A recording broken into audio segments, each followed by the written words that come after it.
ഇനി വെയിറ്റ് കുറയ്ക്കേണ്ട, ഇനി വെയിറ്റ് കുറയ്ക്കാൻ പറ്റില്ല എന്ന തീരുമാനമെടുത്ത് ഒരുപാട് ആളുകൾ നമ്മളെ അപ്രോച്ച് ചെയ്യാറുണ്ട്. മിക്കപ്പോഴും ഇങ്ങനെയുള്ള ആളുകൾ തൈറോയിഡ് അല്ലെങ്കിൽ PCOD, മുട്ടുവേദന, വെരിക്കോസ് വെയിൻ ഇത്തരം കാര്യങ്ങൾ കാരണമായിരിക്കും വരുന്നത്. ഇനി ഇത് പരിഹരിച്ചാൽ മതി. വെയിറ്റ് ലോസിന് വേണ്ടിയിട്ട് ഒരുപാട് കാര്യങ്ങൾ ഇതിനോടകം ട്രൈ ചെയ്തിട്ടുണ്ട്.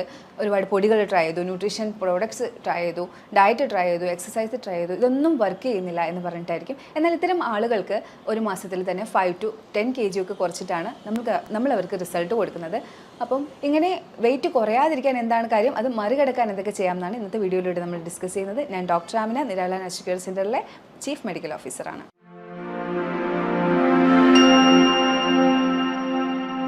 അപ്പോൾ ഇങ്ങനെ വെയിറ്റ് കുറയാതിരിക്കാൻ കാരണം എന്താണ്? അതിൽ ഒന്നാമത്തെ ഫാക്ടർ ഏജ് തന്നെയാണ്. ഒരു പക്ഷേ വെയിറ്റ് ലോസിന് വേണ്ടിയിട്ട് ട്രൈ ചെയ്യുന്നത് ആഫ്റ്റർ 30s ഒക്കെ ആയിരിക്കും. അത്രയും നാൾ ഇനി കുറയും, അങ്ങനെ ചെയ്താൽ കുറയും, ഇത് ചെയ്താൽ കുറയും, അങ്ങനെയൊക്കെ കരുതിയിട്ട് ഇരിക്കുന്നുണ്ടാവും. 30sന് ശേഷമായിരിക്കും അവർ കുറച്ചുകൂടി എഫേർട്ട് ഇട്ടിട്ട് വെയിറ്റ് കുറയാനായിട്ട് ട്രൈ ചെയ്യുന്നത്. പക്ഷേ ഈ സമയം ആകുമ്പോഴത്തേക്കും ബോഡിയിലെ പല ഫങ്ഷനും കുറഞ്ഞു പോകുന്ന സമയമാണ്. അപ്പോൾ പിന്നെ നിങ്ങൾ ഇടേണ്ട എഫേർട്ട് കൂടുതലായിരിക്കും. അതുപോലെ തന്നെ ചെയ്യുന്ന കാര്യങ്ങൾ കൃത്യതയുള്ള കാര്യങ്ങളും ആയിരിക്കണം. എന്തെങ്കിലുമൊക്കെ ചെയ്തു കഴിഞ്ഞാൽ ആ ഒരു റിസൾട്ട് കിട്ടണം എന്നില്ല. അടുത്തതെന്ന് പറയുന്നത് മെറ്റബോളിക് ഏജ് ആണ്. മെറ്റബോളിക് ഏജ് എല്ലാവരും ഒരുപാട് കേട്ടിട്ടുണ്ടാവില്ല. മെറ്റബോളിക് ഏജ് എന്ന് പറഞ്ഞാൽ ശരീരത്തിൽ കലോറി എങ്ങനെയാണ് ശരീരം ഉപയോഗിക്കുന്നത് എന്നുള്ളതാണ്. അപ്പോൾ ശരീരം പെട്ടെന്ന് കലോറി ഉപയോഗിക്കുന്നുണ്ടെങ്കിൽ മെറ്റബോളിക് ഏജ് കുറവാണ്. ഇനി അത് നന്നായിട്ട് ഉപയോഗിക്കുന്നില്ല, സ്ലോ ആണ് മെറ്റബോളിസം എങ്കിൽ മെറ്റബോളിക് ഏജ് കൂടുതലാണ്. ഇപ്പോൾ 15 വയസ്സുള്ള കുട്ടികൾക്കൊക്കെ ചിലപ്പോൾ 30 ആയിരിക്കാം മെറ്റബോളിക് ഏജ് വരുന്നത്. എന്ന് പറഞ്ഞാൽ മെറ്റബോളിസം നല്ല രീതിയിൽ നടക്കുന്നില്ല എന്നുള്ളതാണ്. അപ്പോൾ അതൊരു വലിയ ഫാക്ടർ തന്നെയാണ്. ആഫ്റ്റർ 30s ഒക്കെ ചിലപ്പോൾ മെറ്റബോളിക് ഏജ് 60 ഒക്കെ ആയിരിക്കും. ഇത് കുറച്ച് കൊണ്ടുവരണം എന്നുള്ളതാണ്. മെറ്റബോളിക് ഏജ് കുറച്ച് കൊണ്ടുവരുന്നതൊക്കെ ഞാൻ കണ്ണുകൊണ്ട് വിറ്റ്നസ് ചെയ്തിട്ടുണ്ട്. നമുക്ക് വരുന്ന പേഷ്യൻസിന് സ്റ്റീം ബാത്ത് ചേമ്പറിലൊക്കെ ഇരിക്കുന്ന സമയത്ത് അവർക്ക് ഒട്ടും തന്നെ സ്വെറ്റ് വരില്ല. അതിനർത്ഥം അവർക്ക് മെറ്റബോളിസം ഒട്ടും തന്നെ ഇല്ല. മെറ്റബോളിക് ഏജ് നല്ല കൂടുതലായിരിക്കും. പക്ഷേ ഹോസ്പിറ്റലിൽ നിന്ന് പോകുന്ന സമയത്ത് അവർ ഒരു സ്റ്റീം ബാത്തിൽ കയറുമ്പോൾ തന്നെ നന്നായിട്ട് സ്വെറ്റ് ചെയ്യും. അവർക്ക് തന്നെ ഒരു സാറ്റിസ്ഫാക്ഷൻ ഫീൽ ചെയ്യും. ശരീരം വിയർക്കാത്ത ഇത്തരം പ്രകൃതം ഉള്ളവർ മെറ്റബോളിക് ഏജ് ഒരു പക്ഷേ കൂടുതലായിരിക്കാം. വേറെ കുറേ കണ്ടീഷൻ കൊണ്ടും അവർക്ക് അങ്ങനെ ഒരു കണ്ടീഷൻ വരാം. അല്ലെങ്കിൽ മെറ്റബോളിക് ഏജ് ആ ഒരു പെട്ടെന്നാണ് അവർക്ക് അങ്ങനെ വിയർക്കാത്തൊരു ഇത് വരുന്നതെങ്കിൽ അത് മെറ്റബോളിക് ഏജ് കൂടിയിട്ടായിരിക്കാം. ഇത്തരത്തിൽ മെറ്റബോളിക് ഏജ് കൂടാനായിട്ട് നിങ്ങൾ ഈ യൂസ് ചെയ്ത പൗഡേഴ്സും അതുപോലെ തന്നെ ന്യൂട്രീഷൻ പ്രോഡക്ട്സും ഒന്നും അതിന് കാരണമായില്ലെന്ന് നിങ്ങൾക്ക് പറയാൻ പറ്റില്ല. ഇതിലുണ്ടായിട്ടുള്ള ആ ഒരു കണ്ടൻസ് ചിലപ്പോൾ നിങ്ങളുടെ മെറ്റബോളിക് ഏജ് കുറച്ചേക്കാം. പല ആളുകളും പറയാറുണ്ട്, ഇന്ന പ്രോഡക്ട്സ് യൂസ് ചെയ്തതിന് ശേഷമാണ് എനിക്ക് വെയിറ്റ് ലോസ് ഒട്ടും തന്നെ വരാത്തത്, അല്ലെങ്കിൽ എക്സസൈസ് ഒക്കെ ചെയ്താൽ അല്ലെങ്കിൽ ഒരു ഫാസ്റ്റിംഗ് എടുക്കുമ്പോഴൊക്കെ നല്ല രീതിയിൽ വെയിറ്റ് ലോസ് ഉണ്ടാവാറുണ്ടായിരുന്നു. ചിലപ്പോൾ ഇത്തരത്തിലുള്ള ഒരു പൗഡേഴ്സ് ടിന്നിൽ അടച്ചു വരുന്ന ഫുഡ് പ്രോഡക്ട്സ് ഒക്കെ യൂസ് ചെയ്തത് കാരണമായിരിക്കാം നിങ്ങളുടെ മെറ്റബോളിക് ഏജ് ഇതുപോലെ കൂടിപ്പോയത്. അടുത്ത ഫാക്ടർ സ്ട്രെസ്സാണ്. എപ്പോഴും പറയാറുണ്ട്, സ്ട്രെസ്സ് എടുക്കുന്ന ആളുകൾക്ക് കൂടുതലായിട്ട് വെയിറ്റ് ഗെയിൻ വരാനുള്ള സാധ്യതയുണ്ട്. അപ്പോൾ അതിനെക്കുറിച്ച് പിന്നീട് ഡീറ്റെയിൽ ആയിട്ട് പറയാം. ഏജ്, മെറ്റബോളിക് ഏജ്, ഈ 2 ഫാക്ടേഴ്സ് നമുക്ക് കണക്ട് ചെയ്യാൻ പറ്റും. ഇപ്പോൾ ഏജ് എന്ന് പറയുന്നത് നമുക്ക് വലിയ മാറ്റങ്ങളൊന്നും വരുത്താൻ പറ്റത്തില്ല. ഏജ് കൂടി, അപ്പോൾ ഫങ്ഷൻസ് കുറഞ്ഞ് വന്നിട്ടുണ്ടാവും. അതുപോലെ തന്നെ മെറ്റബോളിക് ഏജ് കൂടിയത് പക്ഷേ നിങ്ങളുടെ കയ്യിൽ വന്ന മിസ്റ്റേക്സ് കാരണമായിരിക്കാം. അത് നമുക്ക് തിരിച്ച് റിവേഴ്സ് ചെയ്ത് കൊണ്ടുവരാൻ പറ്റും. ഏജ് നമുക്ക് റിവേഴ്സ് ചെയ്ത് കൊണ്ടുവരാൻ പറ്റില്ല. മെറ്റബോളിക് ഏജ് എങ്ങനെ റിവേഴ്സ് ചെയ്യാൻ നമുക്ക് സംസാരിക്കാം. അതിൻ്റെ കൂട്ടത്തിൽ തന്നെ നമ്മുടെ ബോഡിയിലെ ഫങ്ഷൻ, ഏജ് കൂടിയത് കൊണ്ട് നമ്മുടെ ഫങ്ഷൻസ് കുറയുമെന്ന് പറഞ്ഞില്ലേ, അതും ഈ പ്രോസസ്സ്, ഈ ഒരു മെത്തേഡ്സൊക്കെ ഫോളോ ചെയ്യുന്നത് കാരണം നിങ്ങൾക്ക് ഏജ് കൂടിയത് കൊണ്ടുണ്ടാകുന്ന ഫങ്ഷനിൽ വന്ന കുറവ് നമുക്ക് പരിഹരിക്കാൻ പറ്റും. മെറ്റബോളിക് ഏജ് കൂടുതലായിട്ട് നിൽക്കുന്ന ആളുകൾ ചെയ്യേണ്ട കുറച്ച് കാര്യങ്ങൾ പറഞ്ഞു തരാം. അപ്പോൾ ആദ്യം തന്നെ നിങ്ങൾ എക്സസൈസിൽ കോൺസെൻട്രേറ്റ് ചെയ്യുക എന്നുള്ളതാണ്. എപ്പോഴും പറയുന്നത് പോലെ ബോഡിയിലെ കലോറി ഉപയോഗിക്കുന്ന, നമ്മുടെ ബോഡിയിലേക്ക് വരുന്ന കലോറി ഉപയോഗിക്കാനായിട്ട് ബോഡി മറന്നു പോവുക അല്ലെങ്കിൽ ബോഡിക്ക് കഴിയാതെ ഇരിക്കുക എന്നുള്ളതാണ്. അപ്പം എക്സസൈസ് കൂടുതലായിട്ട് ചെയ്ത് കാർഡിയോ വർക്കൗട്ട്, നിങ്ങൾക്ക് ഏത് എക്സസൈസ് ആണോ അഡ്വൈസ്ഡ് ആയിട്ടുള്ളത് ഒരു ഡോക്ടറുടെ സഹായത്തോടു കൂടി അത് ഏതാണെന്ന് മനസ്സിലാക്കി ആ ഒരു എക്സസൈസ് ചെയ്ത് തുടങ്ങുക. ഞാൻ എപ്പോഴും പറയുന്ന പോലെ ആദ്യം തന്നെ 1/2 മണിക്കൂർ എക്സസൈസ് ചെയ്യണമെന്ന് നിർബന്ധമില്ല. 5 മിനിറ്റ്, 10 മിനിറ്റ്, 15 മിനിറ്റ്, അങ്ങനെ നിങ്ങൾ പതുക്കെ ബോഡിയെ ആ ഒരു ശീലം പഠിപ്പിച്ചു കൊണ്ടുവരിക എന്നുള്ളതാണ്. എക്സസൈസ് അല്ലാതെ നിങ്ങൾ കേട്ട് പരിചയമില്ലാത്ത 2 കാര്യങ്ങൾ പറയാം. ഞാൻ എപ്പോഴും എൻ്റെ പേഷ്യൻസിനോട് സജസ്റ്റ് ചെയ്യുന്ന കാര്യമാണ്, അടുത്ത് എവിടെയെങ്കിലും മസാജ് സെൻറ്ററോ അല്ലെങ്കിൽ ആയുർവേദ സെൻറ്ററോ ഉണ്ടെങ്കിൽ മന്ത്ലി ട്വൈസ് അല്ലെങ്കിൽ ആഴ്ചയിൽ ഒരിക്കൽ നിങ്ങൾക്ക് എടുക്കാൻ കഴിയുമെങ്കിൽ മസാജ് എടുക്കുക. അത് അഭ്യംഗമോ അല്ലെങ്കിൽ റിലാക്സേഷൻ മസാജോ, ബോഡി നല്ല രീതിയിൽ ടാപ്പ് ചെയ്ത് ബോഡിയുടെ സെൽസിനെ എല്ലാം ഒന്ന് വൈബ്രേറ്റ് ചെയ്യുന്ന രീതിയിലുള്ള മസാജ് എടുക്കുക എന്നുള്ളതാണ്. അപ്പോൾ നിങ്ങളുടെ ബോഡിയിലെ എനർജി എക്സ്പെൻഡിച്ചർ കൂടിക്കിട്ടും. അടുത്തത് സ്റ്റീം ബാത്താണ്. നാച്ചുറോപ്പതി അല്ലെങ്കിൽ ആയുർവേദ സെൻറ്റേഴ്സിലൊക്കെ സ്റ്റീം ബാത്ത്സ് അവൈലബിൾ ആയിരിക്കും. ഈവൻ ക്ലിനിക്സിൽ പോലും അവൈലബിൾ ആയിരിക്കും. അപ്പോൾ നിങ്ങൾക്ക് ഇത്തരം സെൻറ്റേഴ്സിൽ പോയിട്ട് ഈ ഒരു സ്റ്റീം ബാത്ത് എടുക്കാവുന്നതാണ്. സ്റ്റീം ബാത്ത് എടുക്കുന്നതിലൂടെയും സെയിം മെറ്റബോളിസം കൂടി കിട്ടും. അപ്പോൾ ഞാൻ എല്ലാവരോടും ഇത് സജസ്റ്റ് ചെയ്യാറുണ്ട്. അത് നന്നായിട്ട് വർക്ക് ചെയ്യാറുമുണ്ട്. മെറ്റബോളിക് ഏജ് കുറയ്ക്കാനും അതുപോലെ തന്നെ മെറ്റബോളിസം കൂട്ടാനും ശ്രമിക്കുന്ന ആളുകൾ ഷുഗർ കട്ട് ചെയ്യുന്നത് നല്ലതാണ്. അതുപോലെ തന്നെ ഗുഡ് ഫാറ്റ് കൂട്ടിയിട്ട് ബാഡ് ഫാറ്റ് അവോയ്ഡ് ചെയ്യുന്നത് നല്ലതാണ്. അതുപോലെ നിങ്ങൾ ഇൻ്റർമീഡിയൻറ്റ് ഫാസ്റ്റിംഗ് ചെയ്യുന്നത് നല്ലതാണ്. ഇൻ്റർമീഡിയൻറ്റ് ഫാസ്റ്റിംഗ് ചെയ്യുന്ന സമയത്ത് നിങ്ങൾ ഡിന്നറിൻ്റെ സമയം ഒന്ന് കുറച്ച് പുറകിലോട്ട് എടുക്കുക, ഒരു 5:30-6 മണിയൊക്കെ. പിന്നെ രാവിലെ ബ്രേക്ക്ഫാസ്റ്റ് എടുക്കുന്നത് 8 മണി അല്ലെങ്കിൽ 9 മണി 10 മണി, അത്രയും സമയം നിങ്ങൾക്ക് ഫാസ്റ്റിംഗ് കിട്ടും. അപ്പോൾ ഇൻ്റർമീഡിയൻറ്റ് ഫാസ്റ്റിംഗ് എടുക്കുന്നതും നല്ലതാണ്. അപ്പോൾ നമ്മുടെ ബോഡിയിലെ സെൽസ് ഈ ഒരു കാലോറീസ് യൂസ് ചെയ്യാൻ പഠിച്ചു തുടങ്ങും. നമ്മുടെ ബോഡിയെ എപ്പോഴും നമ്മൾ പഠിപ്പിച്ചെടുക്കേണ്ട ഒന്നാണ്. അത് നമ്മൾ എന്ത് പറഞ്ഞു കൊടുത്താലും അത് അതുപോലെ പഠിച്ചെടുക്കും.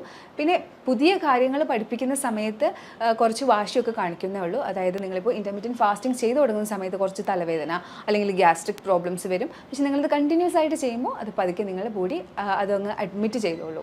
ഇനി നമുക്ക് മെറ്റബോളിസം കൂടാനായിട്ടുള്ള കുറച്ച് ഡ്രിങ്ക്സ് പരിചയപ്പെടാം. ആദ്യമായിട്ട് നമുക്ക് ജീരകം, ഇഞ്ചി, അയമോദകം ഇവ തിളപ്പിച്ച് ഉണ്ടാക്കുന്ന ഒരു ഡ്രിങ്ക് എടുക്കുന്നത് വളരെ നല്ലതായിരിക്കും. ഇതിനകത്തെല്ലാം ഒരു ഹീറ്റിംഗ് കപ്പാസിറ്റി ഉള്ള കണ്ടൻസ് ഉണ്ട്.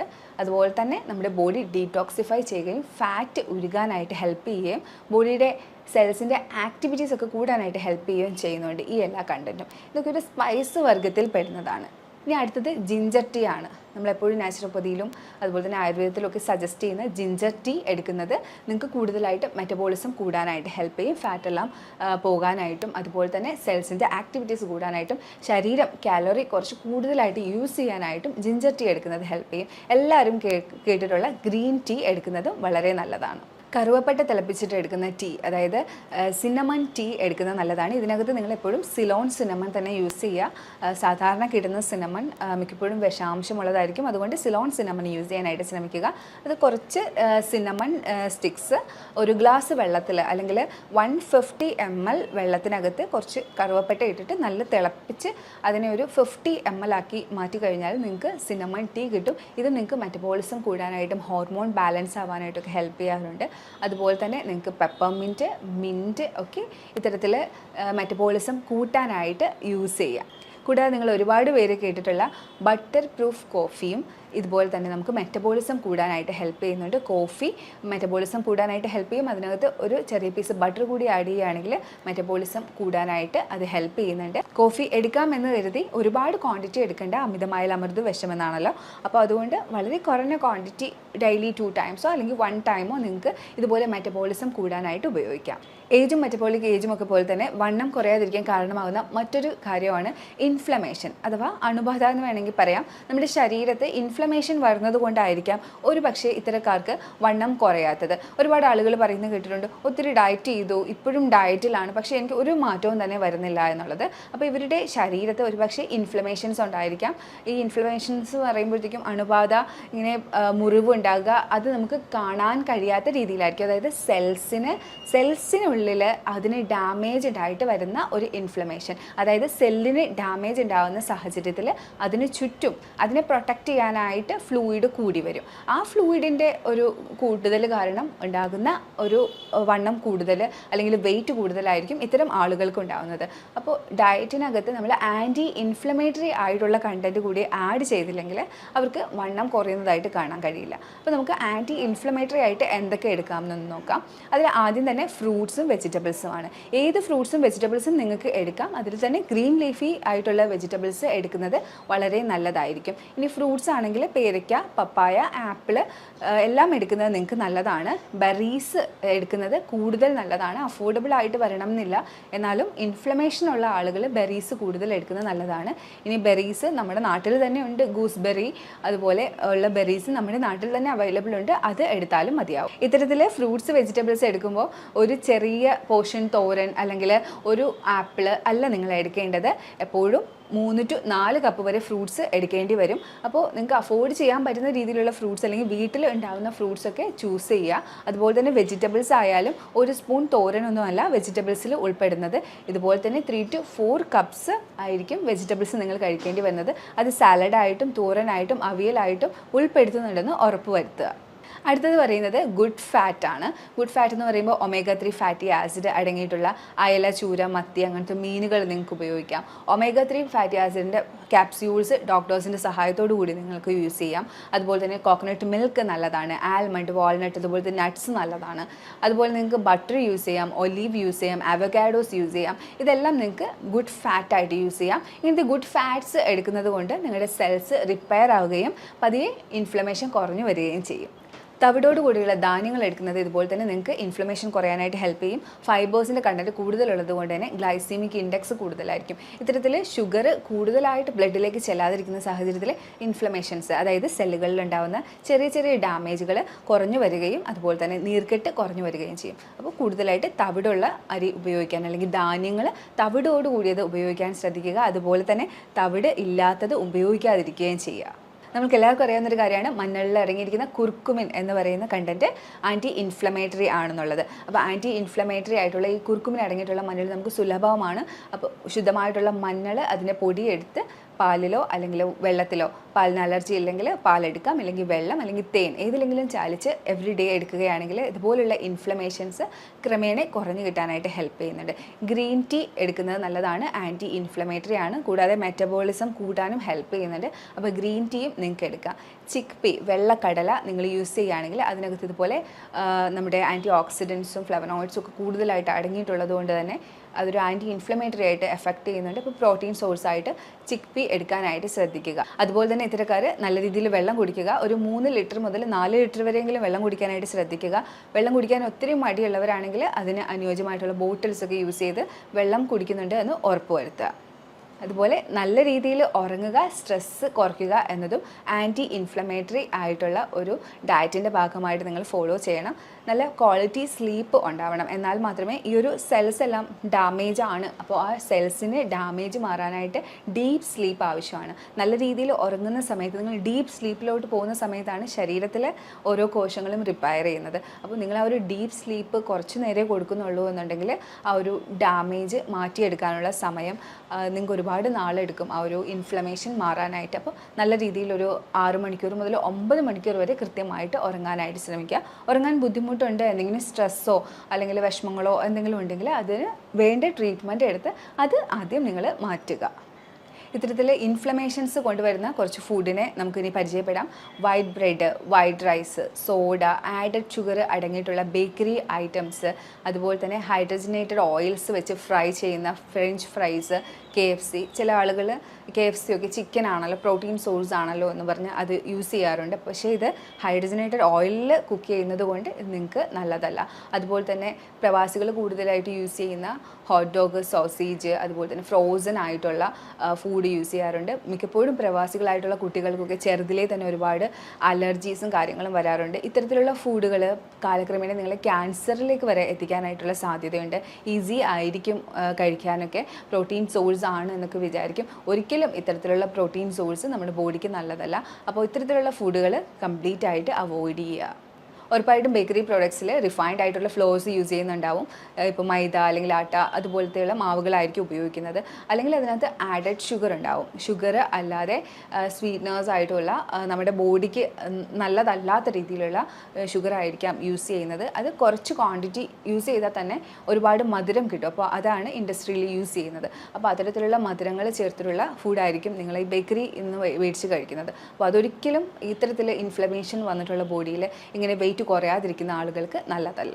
ചോക്ലേറ്റ്സിലും ഐസ്ക്രീംസിലും ഒക്കെ അടങ്ങിയിരിക്കുന്ന ട്രാൻസ് ഫാറ്റ് ഒരിക്കലും ഇത്തരത്തിലുള്ള ഇൻഫ്ലമേഷൻ വന്നിരിക്കുന്ന ബോഡികളിൽ എടുക്കാൻ പറ്റിയൊന്നല്ല. അപ്പോൾ അതുകൊണ്ട് ചോക്ലേറ്റ്സ്, ഐസ്ക്രീംസ് ഒക്കെ എടുക്കുന്നത് ഈ ഒരു സമയത്ത്, ഈ ഒരു ഇൻഫ്ലമേഷൻ കുറച്ചെടുക്കാനായിട്ട് ശ്രമിക്കുന്ന ഈ ഒരു സമയത്ത് എടുക്കുന്നത് നല്ലതല്ല. അത് അല്ലാതെയോ എടുക്കുന്നത് നല്ലതല്ല. എന്നാലും ഈ ഒരു ഇൻഫ്ലമേഷൻ കുറയുന്ന പീരീഡെങ്കിലും നിങ്ങൾ ചോക്ലേറ്റ്സ്, ഐസ്ക്രീംസ്, ബേക്കറീസ്, ഇത്തരത്തിലുള്ള ഹൈഡ്രജനേറ്റഡ് ഓയിൽ യൂസ് ചെയ്യുന്ന ഫ്രഞ്ച് ഫ്രൈസ്, KFC ഇതുപോലുള്ള ഒന്നും കഴിക്കാതിരിക്കുക. കൃത്യമായിട്ട് നല്ല ഫ്രഷ് ആയിട്ടുള്ള ഫുഡ് കഴിച്ചുകൊണ്ട് വേണം ഇത്തരത്തിലുള്ള ഇൻഫ്ലമേഷൻസ് നിങ്ങൾ ക്യൂർ ചെയ്യാനായിട്ട്. ഇനി നിങ്ങൾക്ക് മോട്ടീവ് കിട്ടാനായിട്ട് ഞാനൊരു കാര്യം പറയാം. നമ്മുടെ ചുറ്റുമുള്ള ആക്ടേഴ്സ്, ഫിലിം ഇൻഡസ്ട്രിയിലൊക്കെ വർക്ക് ചെയ്യുന്നവർ, അവരെങ്ങനെയാണ് എപ്പോഴും ഒരു ഫിറ്റായിട്ട് മുന്നോട്ട് പോകുന്നത് എന്നുള്ളത്. അവരുടെ ഇൻഡസ്ട്രിയുടെ ഭാഗമായിരിക്കാം, എന്നാൽ കൂടി അത് ആരോഗ്യം തരുന്നൊരു കാര്യമാണ്. ഇത്തരം ആളുകൾ എപ്പോഴും എക്സസൈസ് മസ്റ്റായിട്ട് ചെയ്യുന്നുണ്ട് എന്നുള്ളതാണ്. അപ്പോൾ നമ്മളും അത് ലൈഫിലേക്ക് കൊണ്ടുവരിക. നമ്മളെല്ലാവരും അവരെ ഇഷ്ടപ്പെടുന്ന ആളുകളാണല്ലേ, അപ്പോൾ അവർ ചെയ്യുന്നത് പോലെ നമ്മൾ നല്ല രീതിയിൽ എക്സസൈസ് ചെയ്യുക എന്നുള്ളതാണ്. അടുത്തായിട്ട് ഡയറ്റാണ്. അവർക്കെപ്പോഴും ഒരു ഡയറ്റീഷ്യൻ ഉണ്ടാവും. അപ്പോൾ ഡയറ്റീഷ്യൻ്റെ സഹായത്തോടു കൂടി വളരെ ക്ലീൻ ആയിട്ടുള്ള ഫുഡായിരിക്കും അവർ എടുക്കുന്നത്. ഒരിക്കലും ഷുഗർ എടുക്കാറില്ല. ഷുഗർ കട്ടിലായിരിക്കും മിക്ക ആക്ടേഴ്സും ഉണ്ടാവുന്നത്. അപ്പോൾ ഷുഗർ കട്ട് ചെയ്യുക. ഷുഗർ കട്ടിൻ്റെ കാര്യം പറയുമ്പോൾ മിക്കപ്പോഴും അഡൾട്ട്സ് ഷുഗർ യൂസ് ചെയ്യുന്നത് ചായയ്ക്ക് വേണ്ടിയിട്ടാണ്. ചായയിൽ പഞ്ചസാര ഇടാതെ ശീലിക്കുക. ഒരു മാസമൊക്കെ നിങ്ങൾ ശീലിക്കുമ്പോൾ തന്നെ നിങ്ങൾക്ക് പിന്നെ പഞ്ചസാരയുടെ ഉപയോഗം വേണ്ടി വരികയേ ഇല്ല. പിന്നെ ബേക്കറി പ്രോഡക്ട്സ് വരുമ്പോഴാണ് ആ ഒരു ഷുഗർ, ആഡഡ് ഷുഗർ അല്ലെങ്കിൽ റിഫൈൻഡ് ആയിട്ടുള്ള ഫുഡൊക്കെ നിങ്ങളുടെ ഉള്ളിലേക്ക് വരുന്നത്. ബേക്കറിയും കംപ്ലീറ്റ് ആയിട്ട് അവോയ്ഡ് ചെയ്ത് വീട്ടിലുണ്ടാക്കുന്ന സ്നാക്സ് അങ്ങനെയൊക്കെ നിങ്ങൾ മാറിക്കഴിഞ്ഞാൽ ആ ഒരു കാര്യവും നിങ്ങൾക്ക് കൺട്രോൾ ചെയ്യാൻ പറ്റും. അടുത്തതായിട്ട് ആൽക്കഹോളിൻ്റെ ഉപയോഗമാണ്. ഇത്തരത്തിൽ ഇൻഡസ്ട്രിയിലൊക്കെ നിൽക്കുന്ന ആളുകൾ ഒരിക്കലും ആൽക്കഹോൾ അമിതമായിട്ട് എടുക്കില്ല. ഒന്നുകിൽ ഒക്കേഷണൽ ആയിരിക്കും അല്ലെങ്കിൽ കംപ്ലീറ്റ് അവോയ്ഡ് ചെയ്യുന്നുണ്ടാവും. ഡയറ്റീഷ്യൻ എന്തായാലും ആൽക്കഹോൾ എടുക്കുന്നത് സമ്മതിക്കാനുള്ള വഴിയില്ല. ഇനി അടുത്ത കാര്യം എന്ന് പറയുന്നത് ഫാറ്റാണ്. ഫാറ്റിൽ തന്നെ ഗുഡ് ഫാറ്റ് കൂടുതൽ എടുക്കുകയും ബാഡ് ഫാറ്റ്സ് അവോയ്ഡ് ചെയ്യുകയും ചെയ്യും. പാം ഓയിൽസ്, ആനിമൽ ഫാറ്റ് പോലുള്ള ഫാറ്റുകൾ എടുക്കാനായിട്ടുള്ള പെർമിഷൻ അവർക്ക് ഉണ്ടാവില്ല. ഗുഡ് ഫാറ്റ് ആയിട്ടുള്ള ബട്ടർ, ഒലീവ്, അവക്കാഡോ ഇതൊക്കെ ആയിരിക്കും അവർ ഉപയോഗിക്കുന്നത്. ഇത്രയും കാര്യങ്ങളും പിന്നെ സ്ട്രെസ് മാനേജ്മെൻറ്റും ഒക്കെ ചെയ്തുകൊണ്ടാണ് ഫിലിം ഇൻഡസ്ട്രിയിലുള്ള ആളുകൾ അവരുടെ ബോഡി അത്രയും നീറ്റായിട്ടും ഫിറ്റായിട്ടും സൂക്ഷിക്കുന്നത്. അപ്പോൾ നമുക്കും ഇതുപോലെ ആൻറ്റി ഇൻഫ്ലമേറ്ററി ഡയറ്റും ആൻറ്റി ഇൻഫ്ലമേറ്ററി ആക്ടിവിറ്റീസും മെറ്റബോളിക് ഏജ് കുറയ്ക്കുന്ന, മെറ്റബോളിസം കൂട്ടുന്ന രീതിയിലുള്ള ആക്ടിവിറ്റീസും ഒക്കെ ഇൻക്ലൂഡ് ചെയ്തുകൊണ്ട് നമ്മുടെ ആ ഒരു വെയിറ്റ് എത്ര മെറ്റബോളിക് ഏജ് കൂടി പോയാലും നമുക്ക് റിവേഴ്സ് ചെയ്ത് കൊണ്ടുവരാവുന്നതേ ഉള്ളൂ. അപ്പോൾ ഇത്തരം കാര്യങ്ങൾ നിങ്ങൾ ഫേസ് ചെയ്യുന്നുണ്ട്. മെറ്റബോളിക് ഏജ് കൂടി പോയത് കൊണ്ടാണ് നിങ്ങളുടെ വെയിറ്റ് കുറയാത്തതെന്ന് നിങ്ങൾക്ക് ഫീൽ ചെയ്യുന്നുണ്ടെങ്കിൽ ഈ കാര്യങ്ങളൊക്കെ ചെയ്ത് നോക്കുക. ഇനി എന്തെങ്കിലും ഡൗട്ട് ഉണ്ടെങ്കിൽ നിങ്ങൾക്ക് കാണുന്ന നമ്പറിലേക്ക് കോൺടാക്ട് ചെയ്യാവുന്നതാണ്. ഇനി ഒരു വീഡിയോയിലേക്ക് കാണുന്നവരേക്കും ബൈ.